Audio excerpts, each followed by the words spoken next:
بسم الله الرحمن الرحيم.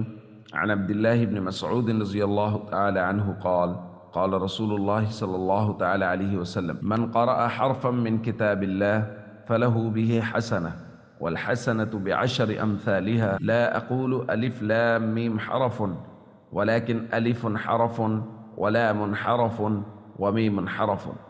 رواه الترمذي. اگر آپ نے ابھی تک ہمارا چینل سبسکرائب نہیں کیا تو پہلے اس کو ضرور سبسکرائب کریں اور ساتھ والے بیل آئیکن پر ضرور کلک کریں تاکہ ہر نئی آنے والی ویڈیو آپ تک پہنچ سکے۔ نبی کریم صلی اللہ علیہ وسلم نے ارشاد فرمایا، جس شخص نے کلام پاک کا ایک حرف تلاوت کیا اس کو ایک نیکی ملتی ہے اور ایک نیکی 10 کے برابر ہوتی ہے۔ اور حضور نے فرمایا، میں یہ نہیں کہتا کہ الف لام میم ایک حرف ہے، بلکہ فرمایا الف الگ حرف ہے، لام الگ حرف ہے اور میم الگ حرف ہے، یعنی جس نے الف لام میم پڑھا اس کو 30 نیکیاں ملیں گی۔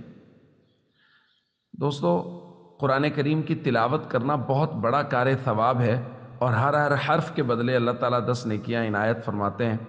ہمارے معاشرے کا مسئلہ یہ ہے کہ اب ہمیں نیکیوں کی قدر نہیں ہے، کیونکہ نیکیوں کا معاملہ اللہ رب العزت نے پوشیدہ رکھا ہے، ان کا اجر قیامت میں ملے گا، اور اس کے لیے ہمیں اللہ کے نبی صلی اللہ علیہ وسلم کی زبان مبارک پر کامل یقین کرنا ہوگا۔ مسلمانوں کا المیہ یہ ہے کہ حضور نے جن جن چیزوں کے بارے میں خوشخبریاں دی ہیں کہ ان کے وجہ سے تمہیں قیامت کے دن بڑا اجر ملے گا، ہم لوگوں کا ان پر یقین کم ہوتا چلا جا رہا ہے، جس کی وجہ سے معاشرے میں بگاڑ در بگاڑ پیدا ہوتے چلے جا رہے ہیں۔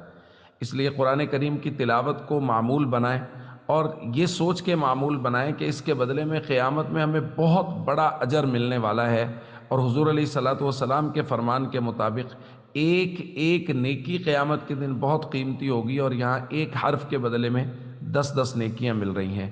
اس لیے تلاوت کلام پاک کو روزانہ کا معمول بنانا چاہیے۔ السلام علیکم ورحمۃ اللہ وبرکاتہ۔